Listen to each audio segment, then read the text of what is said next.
Hello team, welcome to another ATP Geopolitics video with myself, Jonathan MS Pearce. I'm super excited today, as I always am with my guests, to be joined with someone who is in Ukraine, putting his money where his mouth is and putting his time where his mouth is, and where I'm sure many of us in alternate lives would like to be helping out as much as possible, although it's not incredibly pleasant at times, and I'm sure he'll let us know about his experiences of this morning. But I'm super happy to be joined by Richard Woodruff, who has a long sort of in terms of the last 5 years. The last 3 years seems like a very long time period, doesn't it? But he has a history of working with drones, and he's going to talk to us a lot about drones. But before then, we'll learn a bit about his journey, and probably before that, we'll learn about what he's experienced this morning. Richard, thank you so much for coming on. Thank you very much, Jonathan. I was scrolling through many of your videos this morning, and I was in complete disbelief about how many you actually managed to record. I was flicking back to try and find the wonderful one that you did with Dimko, and a very good friend of mine. And yeah, I was scrolling, and don't know how you managed to find the time in the day to record so many episodes. Yes, this It is morning something was of an interesting. obsession. I'm currently in Kharkiv. Oh, it's a good obsession, especially if you're focusing on Ukraine. Nothing more important. So 5:45 a.m. this morning, we were awoken by the sound of a Shahed drone exploding. And yeah, it's the first time I've heard one of those in a bloody long time, because I'm usually out west, so I'm usually living in Lviv. So we don't have daily explosions, or even monthly at this point. So I was woken up by the explosion, and then swiftly got back to sleep, as most Ukrainians do, because you don't want your sleep being disrupted. And then a few hours later, awoke to a whole barrage of them, just a few 100 meters in front of where we were staying whilst we were in Kharkiv. And these are the kind of explosions that you don't just sleep through, because you're actually hearing the Shahed come directly above where you are staying to hit the target. And it's just insane and terrifying having to calculate, okay, like Russia is this side of the building, so we know that if they accidentally miss, they're going to fly into the back of the building, and then therefore we should hopefully survive because we're on the other side. So that was the only way that I felt the confidence to actually film the events of this morning, which I cannot publish because it would give away anti-air locations. It will give away exactly what they were hitting. I understand there are loads of clips online where they like try and blur the buildings out. But my ambition this morning was just to get my adrenaline levels down, because I was shaking like crazy. And I mean, I've been to the trenches, I've been under artillery fire, I've been through all of these various situations, but it's been at least 6 months since the last time I'd had such a huge barrage of missiles or Shaheds. And it was just insane, because since the last time I heard them, which was probably 4 or 5 months ago, I was staying around the Kyiv Oblast. Since then, they had gone from doing a silent final descent to instead rapidly increasing until it hits the target. So before, it was just you hear them flying, and then it goes silent, and then you just have 5 seconds of, okay, I'm waiting to hear the explosion. Where this time it was just like, just that final descent was such a horrific scream. And yeah, like I should have been doing what everyone else in Ukraine should be doing, and hiding in the hallway or bathroom. But I understand my job role here in Ukraine, and that's actually letting people around the world understand what's going on. So I frightfully was holding my phone camera above my head, showing what was going on to the world at some point in the future. I've seen more and more footage of drones, of Shahed drones doing those terminal descents. Just recently on the recruitment offices in Poltava and other such places, Kremenchuk, and then they're even moving the recruitment office from Vinnytsia now because of the targeting of recruitment offices. And so I've seen a lot of these you know, we used to see them kind of going into buildings up at this angle, just horizontal, but now seeing a lot of terminal dives. Let's talk about them having rocket propulsion now as well on the Shahed. So, you know, these things are adapting. Of course, you'll want to talk about adaptations in terms of drones. But so is there a significant difference in or in a range in the Shahed drones that people are experiencing?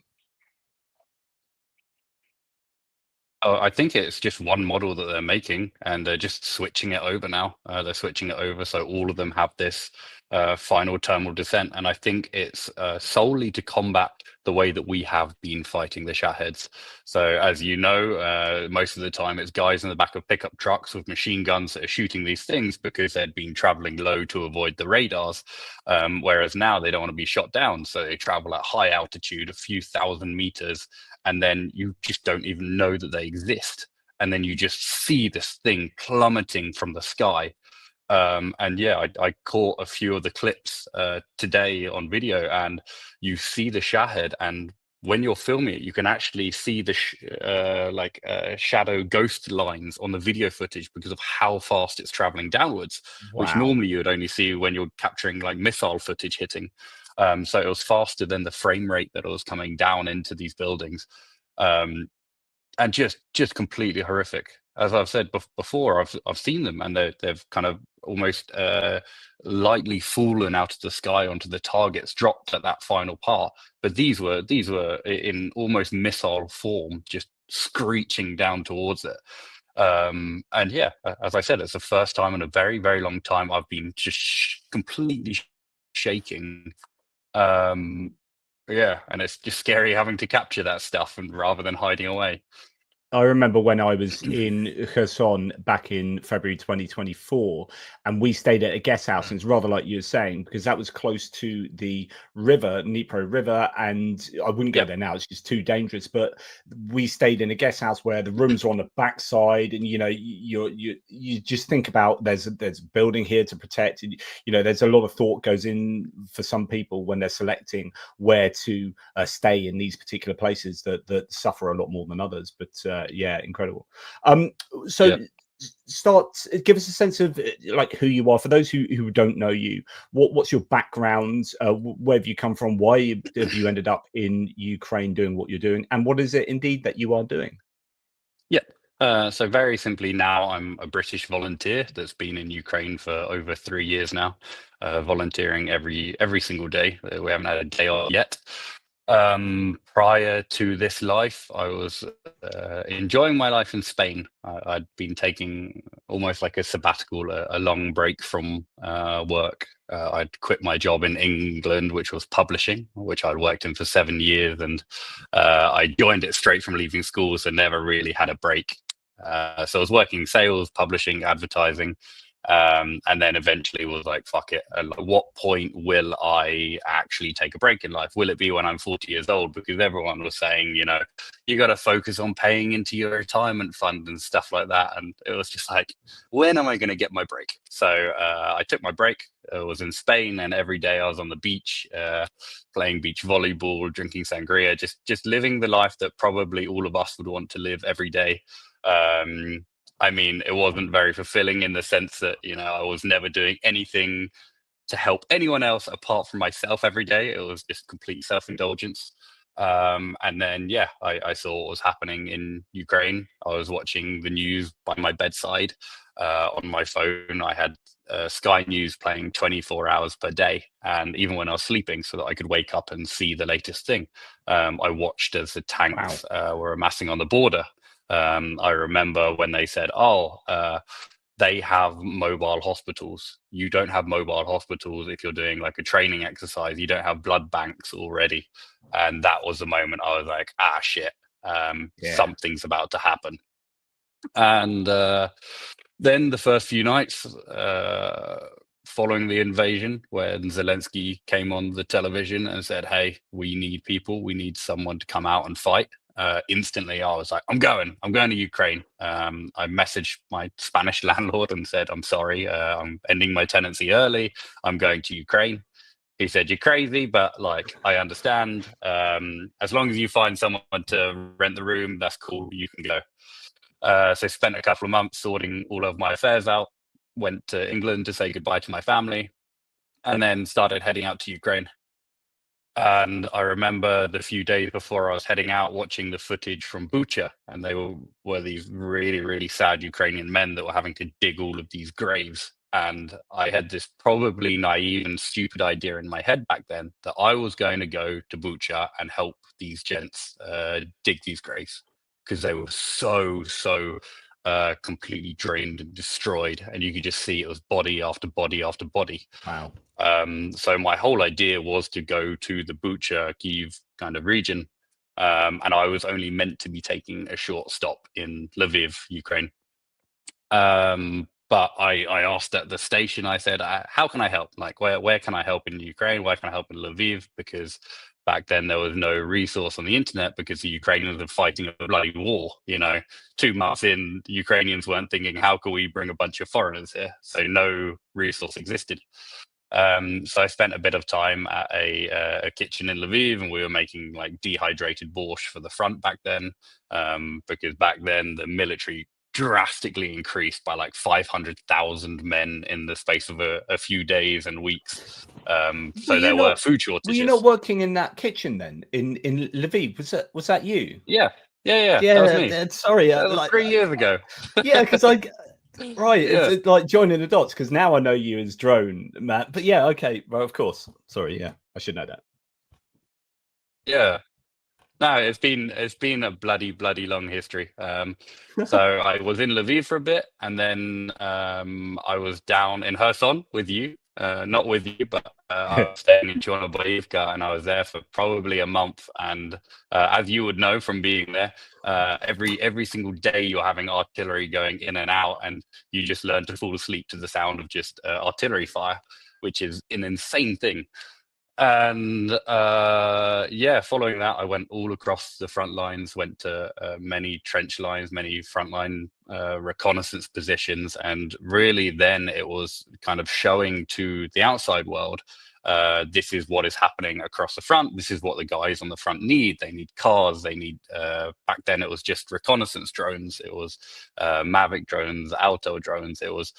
I was going around trying to show the world, this is the situation for the civilians that are starving in the deoccupied areas, and this is the situation for the guys on the front, what they actually need in terms of weapons. So that was an incredibly interesting time. I was pinned down by Russian FPV drones in Kupiansk, and nearly got hit by artillery. Video where we were flung across the ground by a few meters. Wow. And yeah, I thought I was going to die that day. That was like, I remember going, if I get out of here, I think I said like I'll start believing in God or something like that. I was like, I'll become very religious, I would dedicate every day and just appreciate every day, because I don't think I'm going to get out of this. And I got out of it and instantly forgot about that and went for a pint. Yeah, classic.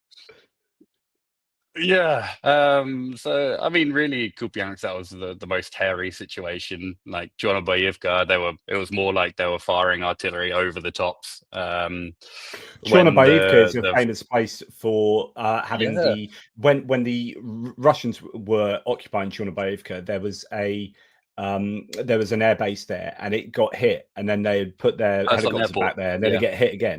Then they put it, and then there's a meme actually of a rotating air base just getting like blown up and restocked and blown up again, and that was just famously where they lost a heck of a lot of equipment, the Russians. Anyway, sorry. And you've seen the Pravda beer, have you? The Pravda beer with the Chonobka logo on it. And it's a dog with a collar name of Chonobka, and it's got a Russian soldier in the mouth, because whole airport was just soldiers being churned up, as you said. Yeah. And I think they lost 3 generals or something along those lines at that base, because they kept going to check what was happening, and they just kept dying. It was one of those pure examples of the Soviet mindset of, we have given you the instruction to take this airport, and we don't care about you how many die. And yeah, 3 generals in, they went, okay, maybe we should abandon this idea. And yeah, I think it was like 10 helicopters or something crazy. There's a fantastic song, by the way, you must listen to, called Chonobka on Spotify. And it has the translation of the lyrics, and it's just incredible. Nice. Really, really good song. Here it is. And then we spent time down in Kherson with the floods. Please carry on. Tell the details about the hits. No. I just want to just show you the meme I was just talking about. So this is back at the beginning of the war. This is Chonobka, and it was like, I haven't seen that. And I just remember showing it because it was like that all the time, and I kept reporting, oh, they've blown up some more helicopters at Chonobka. Oh, they've blown up some more helicopters. It's like in the Simpsons where they electrocute a hamster. Eh? Do you know the total? I'm really interested in the total. How many helicopters and how many generals there were? No, but I think in the song it said like at least 11 helicopters and 3 generals. And then the Kherson dam was exploded, the name of which is, you'll be able to tell me? Nova Kakhovka. Nova Kakhovka, that's the one. So we were heading down there to effectively go on a rescue mission to save people and pets from the floods. And that was insane because I was so naive back then. I didn't realize that the Russians would be specifically targeting us. And there's a video of us sat in the speedboat waiting to go out and rescue people, and artillery was coming down all around us, and I was there like, oh la la la la, like, oh, the Russians firing some artillery. And the next day in that exact position, they hit a British volunteer that was using one of our boats to go out and rescue people, and the shrapnel went all through the boat. It was into his body, and he spent months and months and months recovering from that hit. And that was the moment where I go, okay, that could have been me, that could have been me in that boat. I remember seeing that the video of you. I'm sure I did around that time, but let's see if I can dig something out. But carry on. On my Twitter feed, on the Frontline Kit feed, on highlights, there are all of the videos of such as that and all of the other near-death experiences. And after the last time, after that trench run, decided, okay, I'm not going back to that kind of frontline position. Yes, I'll still go and visit the guys in the command posts, but going to 800 meters away from the Russians is just completely fucking stupid. There are lots of stories about that, but I won't go too deep into it. Wow, I didn't even realize you got the Star of Honor. Your highlights is quite some highlights. Talk us through that. Yeah, that was actually from I think that one was from the kitchen. It was the first one that they had ever given, and that was after being there for a year of every day. But my favorite one by far is the one from Valery Zaluzhny. That was just like, I said, like, okay, there's nothing else that I need in life apart from like appreciation from the man himself, because I don't know if you know, Zaluzhny in Lviv is the #1 most loved person in the entire country. Is that where he's from? I don't know where it is. Where's the Zaluzhny one? Might be a little bit higher. Well, there was a trench part where we nearly got blown up. It might be a bit further down, but I was in Kyiv, went to Kyiv to go pick up the award. And I was like, life is complete. Because in Ukraine, like, Zalinsky is a slightly controversial character. Like, some of the Ukrainians like him, some of them don't, but everyone loves Zaluzhny. Everyone's like, he's the man, he's the guy. So to actually get an award from him for the contribution that we've made over the past, I think it was like a year and a half then, that was really, really cool. I've talked about this before, about Zaluzhny and about people's opinions of him, and particularly of those abroad who don't really know the decisions he made when he was in charge. And you get a sense that he looks like a really nice guy. He looks like a decent guy. He wears like Baby Yoda and stuff as patches. And you get so I have that patch. My theory was that people give him a lot more, and I'm not trying to criticize Zaluzhny at all. My point is, I don't know enough about him to generate a justifiable opinion. This is when you have a background in philosophy, like you're always second guessing your own like thoughts and psychology. But I wonder whether a lot of people really like him because of all this background stuff. But actually, what evidence do we have that so? For example, the summer offensive of 2023 didn't go very well, and he was predicting that they'd advance 30 kilometers a day, and actually that didn't happen. And he held his hands up and said, "Look, I got this wrong." But actually, that was some serious getting stuff wrong there. And so, you know, I wonder what the history books would tell us about these people like Zalinsky, like Zaluzhny, as in, you know, when we find out all the details about these people, you know, were they, you know, was he a good the decisions they made? Yeah. I don't know. Yeah, from what I'd heard from the soldiers is he had always had such a high value of life. So he had always made the decisions that were, okay, how do we keep as many of our guys alive? Whereas, people feel that other leaders had just made stupid decisions because they wanted to show some kind of gains. Which, yes, also could have been a negative thing towards Zaluzhny because he was playing it too safe and then therefore not really getting the results that were required to make a meaningful difference. But everyone had always said he just valued the guys so much, and that's why there was so much love behind it. Yeah, that's the clip. Oh god, that really was horrendous. I don't want to trigger you or anything. And but the Russians published that.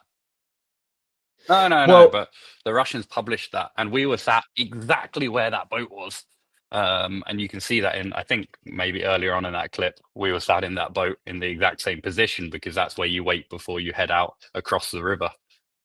Well, I mean, this reminds me of like what's happened over the last couple of days, right? In Kherson, I think it was Kherson.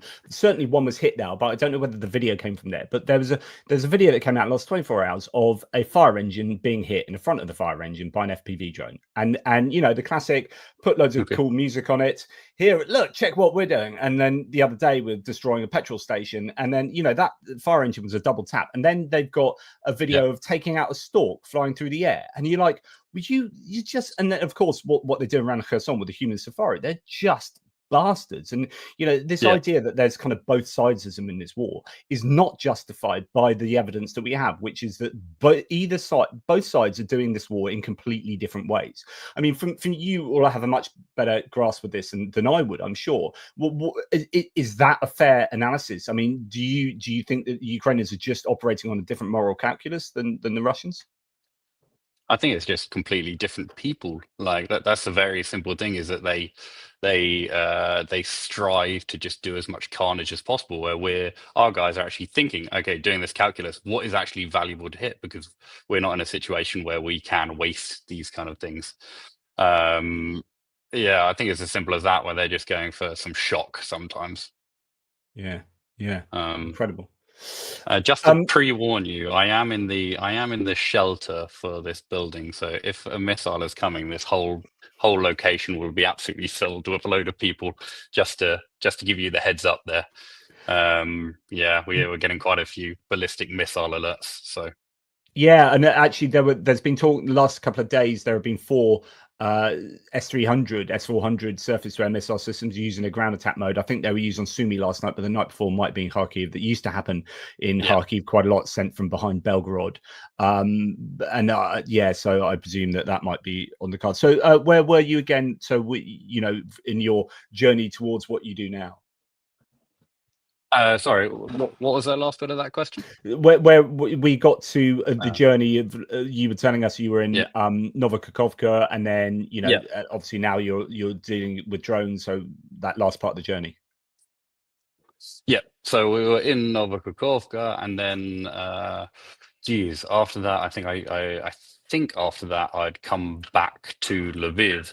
And me and all of the kind of foreign volunteers that I'd built up the connections with over the previous year and a half were trying to figure out, okay, what is the thing that the military needs the most right now? Like, what can we do that would actually really help in the war effort? And we were brainstorming for days and days, and we started making some like dehydrated jerkies, because some units were like, oh, we'd really like some stuff that we can actually eat whilst like firing the weapons. Because at that point, I mean, after a year and a half, they'd got their logistics sorted out in terms of the kind of food, but they still need the things where you're running around and shooting. So we were making some jerkies, and then we're like, we don't feel this is the right thing. We don't feel like this is, going to end the war. And then someone came up with a suggestion: hey, why don't we just make FPV drones? Because that was, I think it was around about that week, Zalinsky made the announcement that, hey, we need to be producing 1 million of these FPV drones every single year. And currently we weren't anywhere near that kind of capacity. The figure now is way, way higher in terms of what we're actually producing. So then we got in contact with a unit from the front lines called Falcon Force, and some of their videos were insane. They were showing us of they were literally getting hit by FPV drones and artillery on their position, and they were standing there, and they turned the camera around, and the room was filled with FPV drones stacked on shelves, and they just had this artillery coming in outside of the window, the building filled with smoke, and they're like, oh shit, we should probably get out of here, because they know our location and we're going to be dead in the next few minutes. So these guys had gone through so much war, and they came back to Lviv, and they were actually just teaching us over the space of like 3 or 4 days of how to do the basics of building an FPV drone. And yeah, we spent the first probably few weeks just building and then disassembling the same 3 or 4 FPV drones, because we didn't have any funds at that point to build drones, and each drone being $300 bucks, 250 British pounds, is quite expensive. You need 1,000 quid laying around just to be able to do the first steps of learning to build FPV drones. And then from that point, I got onto Twitter, got onto NAFO, and was like, hey guys, like, we're building drones voluntarily for the military. We just need funds for the parts. Like, every one of our team is still foreign volunteers, and we just wanted to build these devices to send to the front lines. Is that Daft Putin? No, that's malfunction. Okay, but there's a guy on Twitter called Daft Putin. I really love great. him. Daft Putin's great. Makes me laugh a lot. Yeah, so then we started producing FPV drones, and the real breakthrough came probably 3 months into our building, because at that point we hadn't hit anything. We hadn't hit a single drone, and we had a friend reach out to us, and they said, have you sent any drones to Achilles yet? I have a friend in Achilles. And we were like, what is an Achilles? Like, what is this? And it turned out to be one of the top brigades in the entire country. And yeah, we sent out a batch of like 3 or 4 drones. And the following week, we got a video back of them hitting an artillery piece that was worth $2 million. Nice. And we were elated. Me and Tim were running around the building like, no way! Like, we'd spent a few $1,000 at that point, and we destroyed $2 million worth of Russian equipment. And it just gave us such a feeling of, we can actually make a difference now. We can do something in this war which has the potential to change the course of the war if we do enough of it, right? And they've shown that in the past few months. The announcements that our drones and other drones have destroyed 75% of all Russian equipment. All Russian losses come down to that, FPV drones. Yeah. And that's insane. And then we look back now of our figures over the past year and a half, and you're talking about 30, nearly 40 tanks, multiple artillery systems, like $25 million air defense systems, hit with a 250 British pound drone. These kind of equations are how we win the war. When you can do 100,000 times return on investment, that's how you win a war. Yeah, and you, like you're saying, the Ukrainians have ramped up to 5 million drones. Now they're aiming for 10 million drones. That's what I think Zelensky's last. Wow. I think that was Zelensky's last number. That's obviously a goal, but I think this last year would have been like 4 to 5 million or something. And then you wonder how undercounted that could be, because there'll be a lot of drones getting into Ukraine through just individuals, like fundraising and getting. I'm sure that there are many that just aren't simply counted and whatnot, but yeah, just incredible stuff. There are so many questions I want to ask you about drones. So just before we go on, here's your frontlinekit.org, and to be honest, we're just embarking on, and I don't want to there be a conflict of interest here, but we're just embarking on a campaign fundraiser for Jiggers Paw, who are based in Lviv. Awesome. I've visited Jiggers Yeah, Paw, and really good friends of mine. Yeah. well, you know, Dimko and Yeah, of Irina as course. well. They're just absolutely lovely people doing a magnificent job. So we're just starting up this great campaign that my man JR has put into place. But certainly, if you want us after that to like partner with you to help you. Is that the campaign for Achilles? Because that might be with us anyway. I don't know. It's a brand new one, and it's just I've Yeah. barely even like Okay. looked at what That we're might doing be our exactly. one anyway. That might be our one because we're just about to launch one with them. I think within the next week or couple of weeks. So you might actually be about to be promoting our drones shortly. But they had just done a big campaign. I don't know if they've just closed that. And the only reason that we weren't building those ones was because Is that it the had to Triad be. campaign? That's the one. Because we fundraised an absolute ton for that, so that was really cool. Anyway, carry on. Oh, well, I know the Triad one. I think that was the thermal cameras. Maybe I think that might have been the Yeah, some of DJIs, them I'm some not of them too were sure. thermals. Yeah, Or yeah, the yeah. night drones. They were night drones.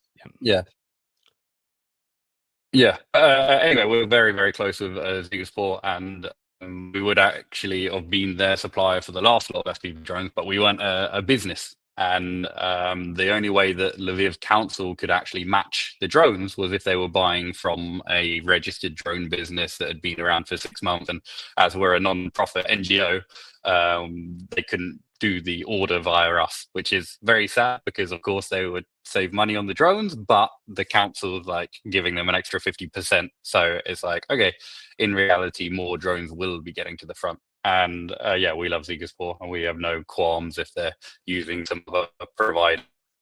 As we said, we're going to be doing a campaign with them.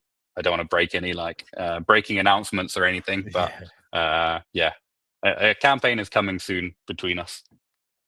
Awesome stuff. We'll keep us posted about that, and we'll after we finished this one that's not yet started. This is the one we're doing, Drone Lab, where we are putting together like menus of stuff that you can I know him.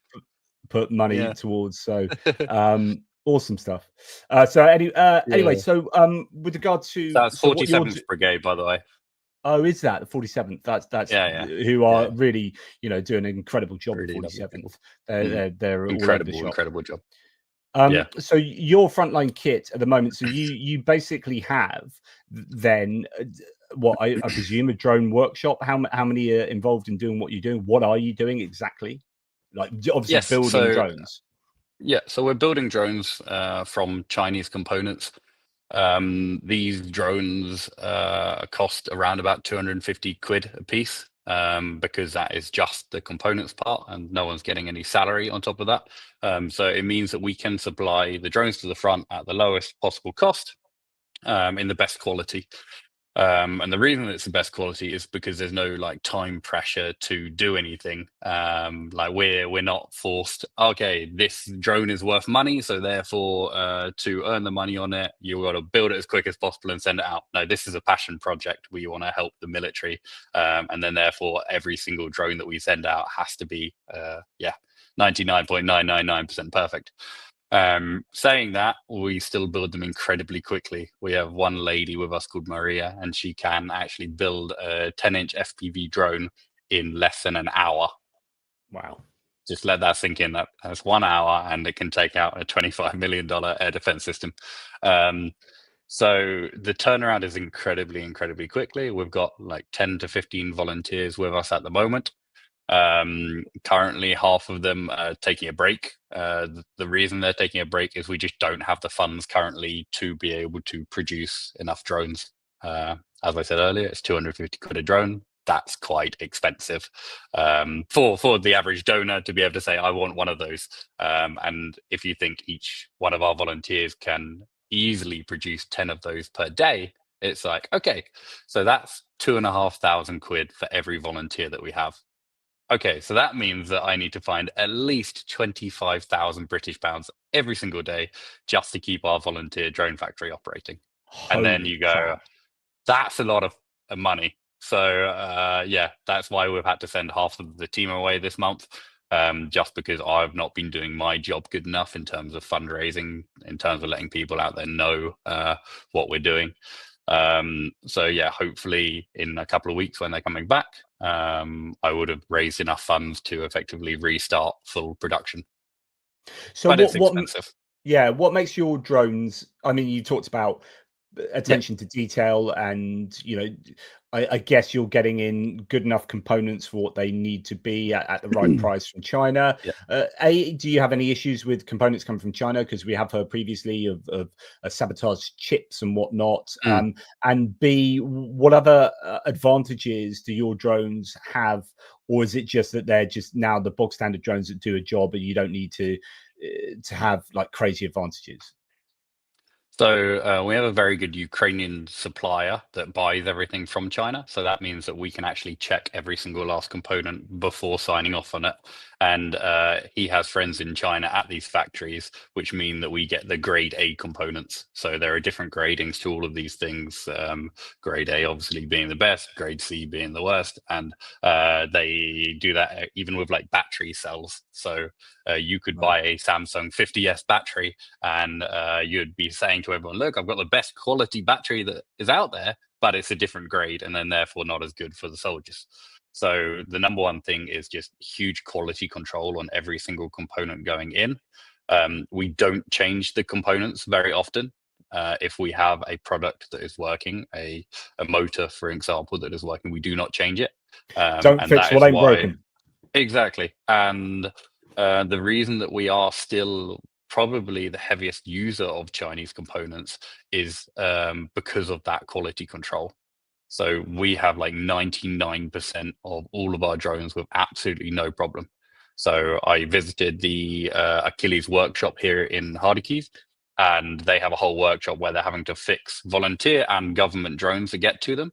And I went into the room where they were doing all the fixing, and there was one of our drones, and they said, "Oh yeah, that's because we crashed it during testing," but nothing else. So none of our drones were being repaired. And that's why they said that they love our drones so much, is because we don't have that error. We don't have those failure rates. Most of the time, the failure rates come from components. So, for example, still some of the suppliers out there are using a certain VTX, which I'm not going to slander here, but 25% of the time, it doesn't work. What do you mean by VTX? Video transmitter. So the thing that transmits the images to the goggles. And the Achilles were actually offered, I don't know if this is secret, they were offered a huge batch of these video transmitters, and they said, here, this is just for you for free to replace the ones in your drones that are faulty. And they just denied the order. They said no. Sorry, you're back again now. That's cool. Just so you know, when there's air raids, they tend to screw around with the data signal. Right. Yeah, I think it's because the Shaheeds operate on mobile data. Yeah. So when you're outside and there's an air raid, all mobile data's gone, and sometimes that screws with the Wi-Fi. Yeah, I guess it's some jamming. Understandable. Yeah, understandable. So they didn't. So the last I heard, so they didn't take a big consignment of those. Quality of component. Yeah. Yeah, didn't take a big consignment because they just knew what was wrong. They knew what stuff goes wrong because they see it every day, because they have a whole workshop repairing these things. The second major thing is that all of our drones are built in collaboration with Achilles, and they're the second best brigade in the whole country in terms of results, in terms of actual hits on Russian targets. And the cool thing about that is that it means that all of their knowledge goes into our drones, and vice versa. We also share information in the other direction as well. So that's why Achilles prefers our drones, is because they're actually built with every single last component that they beg for. Yeah, I was just looking at the Magyar brings out a list of, because now you've got like the Brave One situation whereby different units can accrue different points, and points wins prizes, and you get to spend those points on the kit. And I just wanted to look at what the latest list was. But anyway, so carry on. So your drones, talk to us a little bit about sort of electronic warfare and what you might have to do with regard to EW resilience, or is there anything that you do or not? Yep. So, for instance, government crewed drones, they all come on the same frequency, and the Russians know that frequency. And then therefore they just jam the government drones and the most common frequencies. Our guys are able to tell us, hey, right now on the front lines in this position, there is a hole in this frequency. So let's say it's 750 megahertz. You know, they might go this week 750 to 850 is completely clear, or 400 is clear, or 2000 is clear. Like, they can feed that information back to us, and within that same week we can change all of the frequencies on all of the drones before they get to them, so that they can fly freely within those airspaces. So that's another huge advantage, is all of our drones are actually bespoke for the unit, rather than a government contract where they would receive a few thousand of these, and then they would have to, in their workshop, change out every single frequency before they can fly. So that's the first thing in terms of electronic warfare, and how to get around it is just being quicker than everyone else that's out there. The second thing is we have dual frequency drones, so we can actually have them signal switching in air. So when one of the frequencies is jammed, it just automatically flicks over. It's very gnarly to watch the videos, because we have multiple videos of us about to hit a target, and then they turn on the jammer, and you can actually see in the footage it flick over to the different frequency, because it goes like black for a bit, and then the frequency comes back and is like, oh, you're still getting towards it, and then they jam it again, and then it switches again, and then it's getting towards it closer and closer, and eventually it hits a target. But it's just insane seeing that, like, on, so how off, do you on, off. if you're flying them, how do you know you've been jammed, like to be able to switch it? And surely you've got to be able to switch it. Oh really? Right. Okay. Yeah, automatic switching. Yeah. Wow. So that's the thing. And of course now there's optical fiber drones, so that cannot be jammed. We are working on Oh right, we're not currently producing them, but we're working on a project with a brigade that has the complete finished unit to produce them. But the bigger priority that we're working on right now, and the real groundbreaker, and the thing that I'm going to double my efforts into after this morning, is these Shahed interceptors. Right. Oh yeah. I wanted to speak to you about that, because there are I think Wild Hornets are producing. Are they producing that green one, vertical takeoff one, or so I presume they're having some success with that. And as Zalinsky said, 2 out of the 4 producers are doing a really good job, and I think they have to be like the priority at the moment. I think everyone's talking about that. So is that something you're going to get into as well? Yeah, so we're already producing them. We've already had our first hits, not of a Shahed, but we've actually taken out Russian reconnaissance drones with these. I looked up the make and model after the Russian reconnaissance drone. I won't post it. I won't tell you until I've posted the video. But I was like, wow, that is worth a lot of money. I was shocked at so it's not going to be an all AN 10 or all AN 30. Yeah, it's expensive stuff. And yeah, it's so cool seeing the curvature of the Earth. When our drones are landing on top of these things, and the little FLK on screen. But yeah, the aim is to be producing hundreds of these every single month, because if you can take out the Russian reconnaissance drones, they cannot see, they can't hit our guys. And I was speaking to Zigas 4 about this actually, because these are the first humanitarian drones.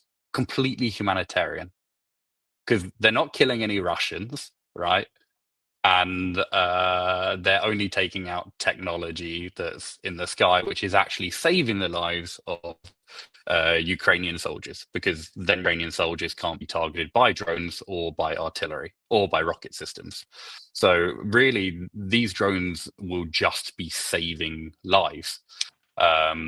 And that's cool, because there's a whole market that's opened up of people out there that are donating, that right now go, I don't want to see a Russian guy get exploded, or a tank, or because they see it and they go, oh well, it's a person, Even if they are a rapist, murderer coming to kill us all, in their mind, it's still a person. I had that with one. So with the Triad Jigger's Paw campaign that we've just done, they etched in ATP Geopolitics onto the drones that we provided, and they look really cool. Awesome. It's so sweet. Yeah. The pictures are awesome. But there was someone on one of my threads like, "Oh, I feel a little bit uncomfortable about that because these are going to be used X, Y, Z," and I understand that. I get that. My position changed in the war because at the beginning of the war, I was doing a bit of philosophical umming and ahhing as to what is the best use of my aid or a campaign contribution. And then I got to the point where it's like, well, the quickest way to end this war is to destroy as much Russian stuff as possible, and sadly enough people. But it's almost counterintuitive that you save people's lives by taking as many Russian lives and piece of material as possible. Now that's not for everyone, that's not everyone's cup of tea, but that's how I see it. Yeah, I completely agree with you. I've been saying the same message as you. Is the most humanitarian thing that we can do is crush them quickly. That even actually does save Russian lives, because then they realize let's not spend another few years of Russian bodies here. If we just do a crushing defeat in the space of a few weeks with Western technology, then the war would end. But because we're dragging it out and the Western support's coming in slowly, it's okay. It's just a Russian meteorite grinder. Yeah. This is one of the lists, but this is from April.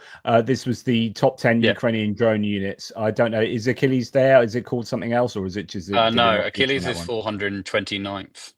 Right. No, they're not on there. No, but that was back in April. So I think it's changed. Wait, it's got top 10 UAV units in March. Okay.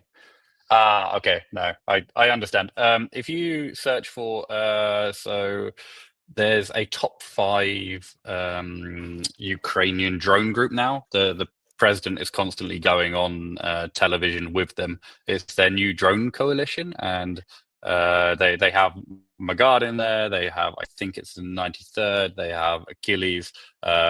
These are the guys that are leading the whole drone revolution of Ukraine. I'm just trying to leading the whole drone revolution of Ukraine. I'm just trying to remember the name of it. I don't think it's called Drone Force, but it's the one that the president's been very publicly with every day. Drone Line. Is it Drone Line? It's the top 5 brigades. You'll see an image of them all together. They're all like standing there with the president. I'll have a look at that. Yeah, I'm trying to remember what it's called. Ukraine top 5 drone brigades. Zalinsky. So we were actually talking about that point system. Unmanned systems forces. Oh yeah, I think it might be Drone Line then. Drone Line units under new command group. Yeah. Unmanned systems forces, that's it. So that's what Dimko's a member of that, and that's who Magyar's now sort of in command of the unmanned systems forces. Yeah, so they have these top 5 units in them, and it's because these top 5 units are the experts in the country in terms of everything drone warfare. Absolutely. I'll try and find some stuff to support that. Just talk to us about the point system, because I find that fascinating.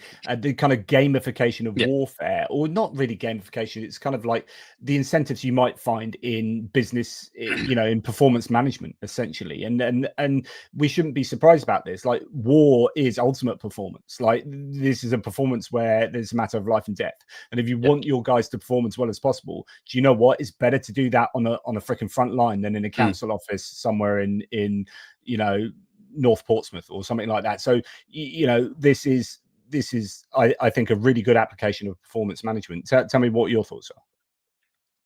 Yes, so it has been very good. A slight issue that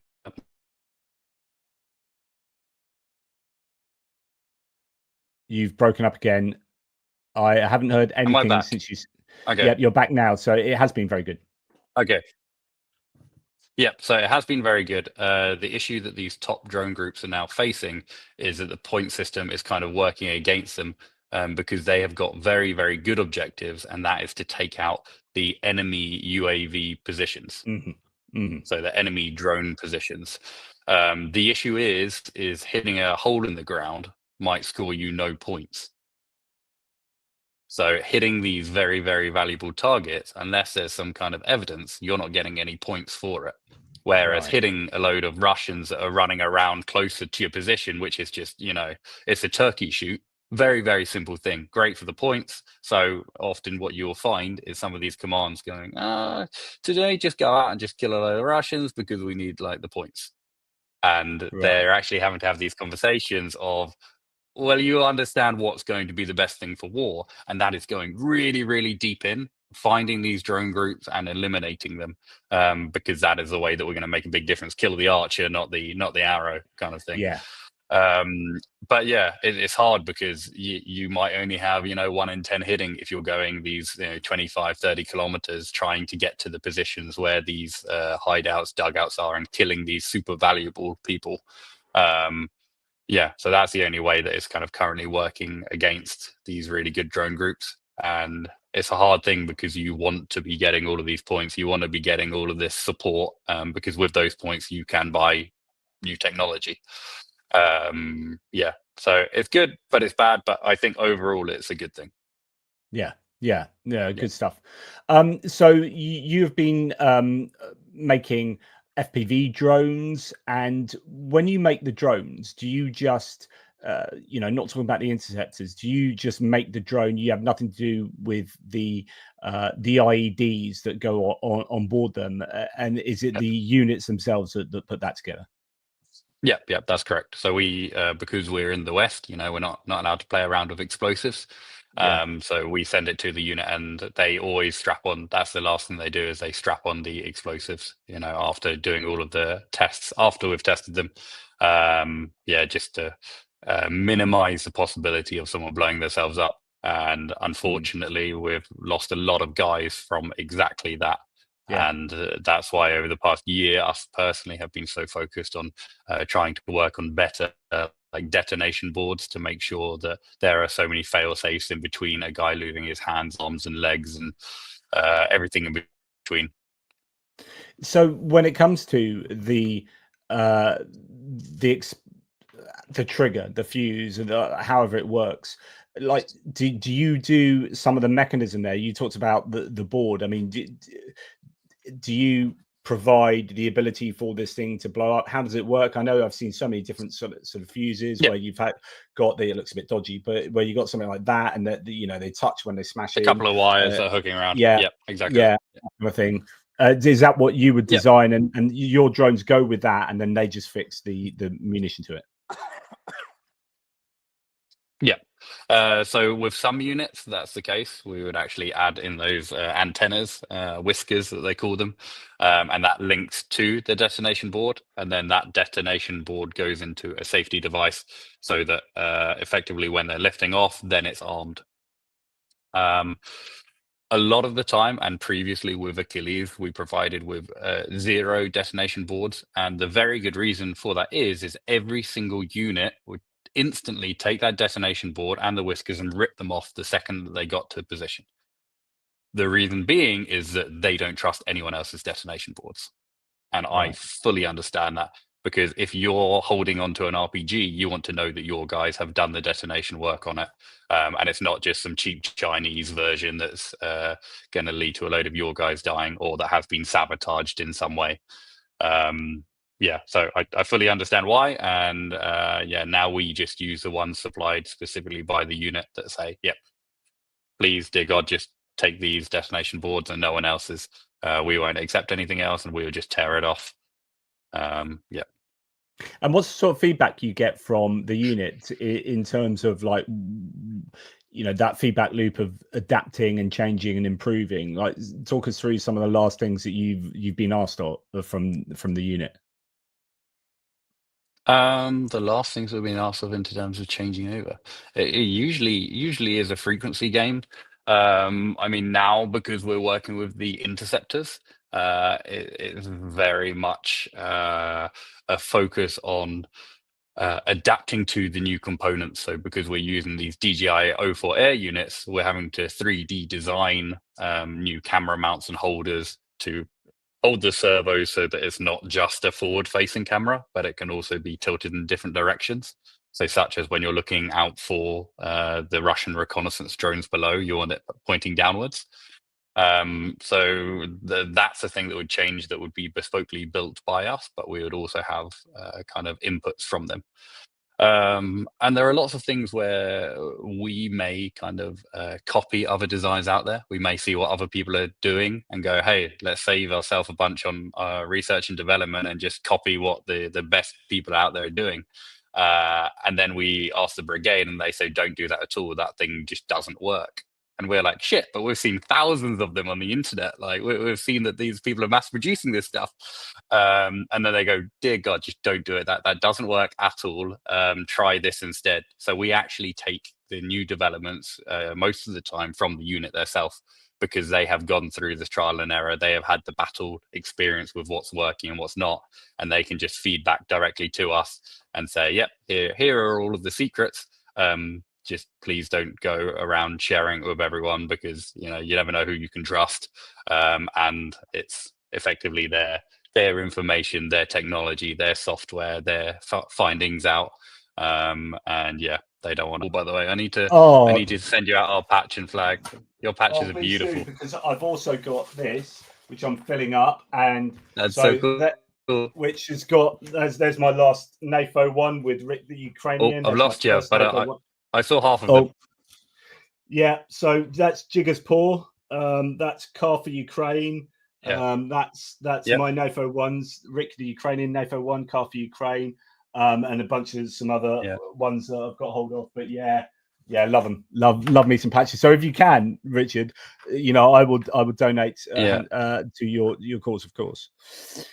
And in fact, do want to say thank you as well for mentioning Ziga's Paw and Car for Ukraine, because they are just such incredible people, really. And I love that you mentioned them, because the second someone's talking about those kind of people, I'm like, okay, you know your shit about Ukraine, because you found the best people straight away out there.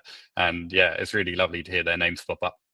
Oh, that's amazing. That means an awful lot, actually, because it's one thing feeling that I know these people, and I've actually visited both of those places and spoken to them in person in Lviv, but still, like, it's your own personal relationship and you're really going off what they're telling you, but for other people to then confirm that is really absolutely cool. So that's fabulous. So well, look, really appreciate the time you spent with us today. Thank you very much. Very kind of you. What are your sort of last words you'd like to say to the audience? I didn't even. It would be great to speak to you again, actually, Richard, because I want to talk to you about what your feelings are concerning the war in general and where you think things are, and that's another hour of conversation. So if you're up for having another chat, I would absolutely love that. Is that something that's okay? 100%. I'm there. Cool beans. Okay, well, that's something for the audience to look forward to. But in the meantime, what's your kind of parting words? What are your final words? To do exactly what you are doing, Jonathan, and that is just to continue talking about the war, because that's the most important thing. Otherwise, as I said, we will fade into nothingness. We need people talking about it, even if it's calling your friends and family, even if it's sharing with your 5 followers on Facebook, Instagram, or Twitter. It's just actually telling people about what is going on. That is the way that we're not going to be forgotten. And if we can increase public support, then maybe our governments around the world will start doing something. So thank you, Jonathan. I really appreciate it. Awesome source. Well, look, stay on the line, matey, and we'll talk just a final bit. But in the meantime, thank you very much to the audience. Thank you for supporting the channel. That's really very generous for the people in the live chat who did that. Please go to atpgeo.com/donate. That's where you will find the Jigger's Paw initiative, which at the moment I need to do some more speaking with JR. You guys know JR, he's in the live chat, who's been actually organizing that. He's like the campaign guy, guru, and it's a bit like a menu of things that you can buy towards creating whole drones, and Jigaspor will then produce those drones and get them to what could be the 47th, you said, which would be fantastic. Yeah. So I will do a separate video on that campaign, and I will also, I think, get Irina probably from Jigaspor on, and we'll have a talk about the campaign, and maybe even some people from the unit. I think that was touted also as a possibility, so that'd be fantastic.